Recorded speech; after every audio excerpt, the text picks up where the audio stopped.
dipersembahkan oleh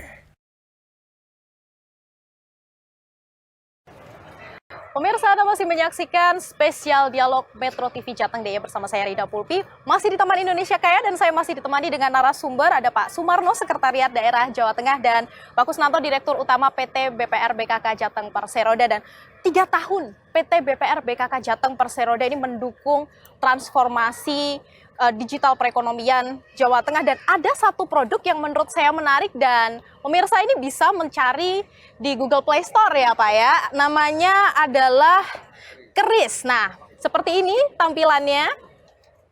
Ini adalah aplikasi digital dari PT BPR BKK Jateng Perseroda, dan di sini saya lihat nih Pak Dirut ada berbagai yang menarik begitu yang ditawarkan oleh aplikasi ini. Sebenarnya apa keuntungannya jika UMKM ini menggunakan aplikasi Keris? Oke, terima kasih Mbak Pulpi. Jadi filosofi Keris itu kan sebagai orang Jawa, Keris itu sebagai pegangan untuk berdakwah. Di zaman Sunan Kalijaga berdakwah itu pasti pakai Keris. Nah, bagaimana sih BKK Jateng mengadopsi ini?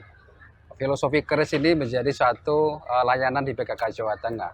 Nah, Keris itu adalah BKK Electronic Integrated System. Bagaimana mengintegrasikan semua biller yang ada, kemudian transfer antar bank yang ada. Ada beberapa grup di situ, ada grup transfer. Kita bisa transfer di 147 bank. Nah, kemudian kalau transfer di 147 bank, keuntungannya adalah kita biayanya cuma 2.500. Kalau transfer sesama pemegang Keris itu cuma 1.000. Nah, kemudian masyarakat juga bisa di grup pembayaran. Di situ ada multi biller yang ada di situ. Nah, masyarakat akan terima cashback di situ. Misalkan pembayaran transfer ada cashbacknya 2.000. Pembayaran PDM ada cashbacknya 1.000. Nah, itu tentunya memberikan manfaat terhadap masyarakat. Ketika dia membayar, otomatis juga dapat cashback. Nah, kemudian yang terlebih penting bagi adalah rasa aman. Nah, kalau dengan menggunakan Keris ini ada manfaat. Satu, meningkatkan traffic penjualan. Yang jelas pasti meningkatkan traffic penjualan. Yang kedua, terhindar dari risiko. Contoh risiko, ada uang kecil, ada uang rusak, bahkan ada uang palsu.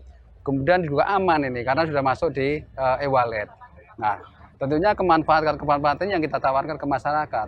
Selain kemanfaatan, juga ada kemudahan di masyarakat.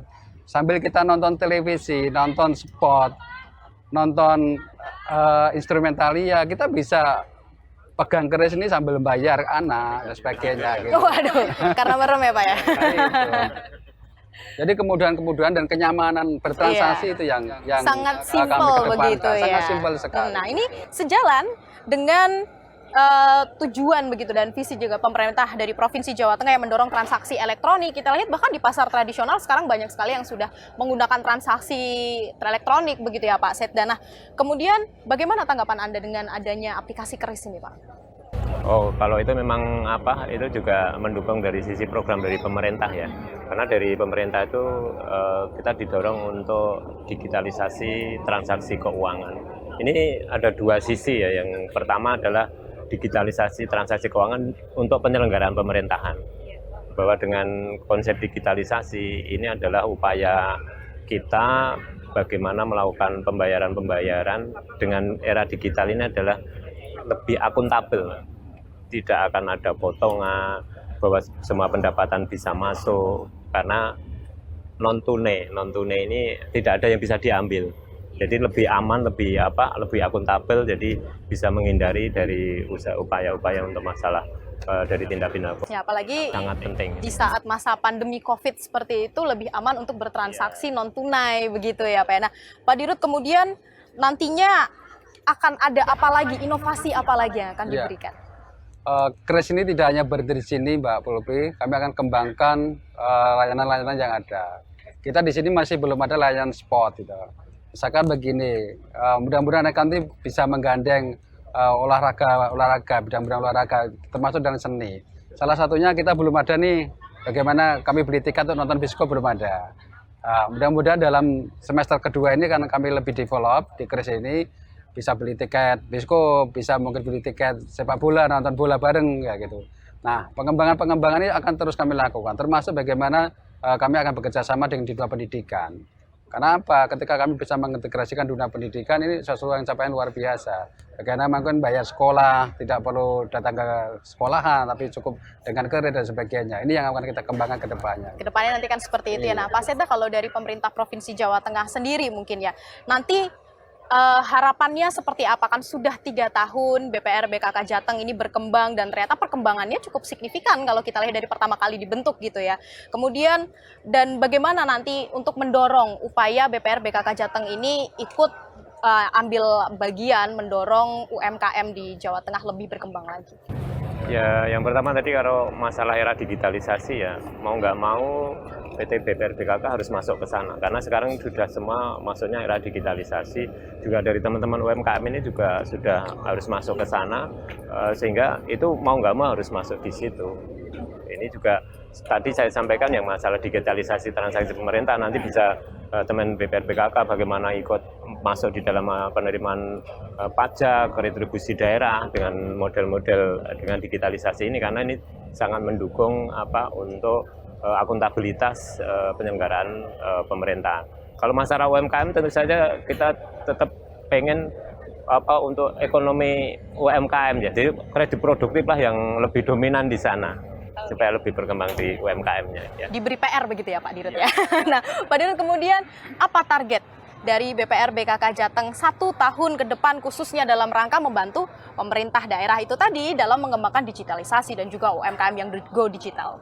Ya, tentunya apa yang sudah disampaikan pemegang saham tadi oleh Pak Seda bahwa BKK Jawa Tengah itu akan mengimplementasikan apa yang menjadi kebijakan pemegang saham. Nah, salah satunya tadi bagaimana membuat ruang digital kan. Nah, ketika di roadmap kami ada akselerasi percepatan digitalisasi, tentunya BKK Jawa Tengah ini menangkap sebagai satu peluang yang luar biasa. Nah, harapannya apa dengan digitalisasi ini bahwa kami bisa growth baik itu di funding, di lending maupun di bisnis-bisnis kami. Nah, dengan capaian-capaian itu tentunya bahwa peran BKK Jawa Tengah di dalam meningkatkan pelaku-pelaku UMKM itu akan semakin lebih cepat dan akan semakin lebih progresif ke depan. Nah, kami mencoba membuat satu komposisi, misalkan untuk produktif 70 banding 30. Yang disampaikan beliau tadi, BKK Jateng harus membuat desain ini. Jangan sampai lebih banyak di konsumtif, justru di produktifnya. Nah, ini yang sudah berjalan cukup bagus adalah di komposisi funding. Funding kami itu kasa kami rendah karena 70 itu di tabungan, 30 di deposito lah. Di kredit bond harus kita juga strukturnya harus seperti itu sehingga produktif yang 70%, 30% baru konsumtif seperti produktif itu. Dan itu akan berjalan. Lebih besar dan juga kolaborasi antara BPR BKK Jateng dan juga pemerintah Provinsi Jawa Tengah begitu ya untuk mengembangkan UMKM yang go digital. Tadi ada banyak sekali pemirsa produk-produk yang sudah ditawarkan yang mungkin untuk bank-bank lain sesuai kata Pak Seda kurang menarik begitu, tapi dapat Anda temukan di BPR BKK Jateng dan bukan hanya sekedar menawarkan tapi juga akan ada pembimbingan, kemudian ada pendampingan bagaimana agar UMKM ini bisa juga terus berkembang sesuai dengan tujuan dari pemerintah Provinsi Jawa Tengah yaitu transformasi digital dan juga UMKM yang go digital. Sekali lagi selamat ulang tahun yang ketiga untuk PT BPR BKK Jateng Persero. Salam metal. Salam metal. Dan terima kasih juga Pak Sumarno Sekretariat Daerah Jawa Tengah sudah berkenan bergabung bersama kami hari ini dan Pak Kusnanto Direktur Utama PT BPR BKK Jateng Perseroda. Dan pemirsa, itu tadi perbincangan kita bersama dengan narasumber-narasumber pagi ini dan saya Raida Pulpi mewakili kerabat kerja Portugas mengucapkan terima kasih atas perhatian Anda dan jangan lupa untuk tetap patuhi protokol kesehatan dimanapun Anda berada. COVID-19 masih ada. Sampai jumpa. Terima kasih banyak.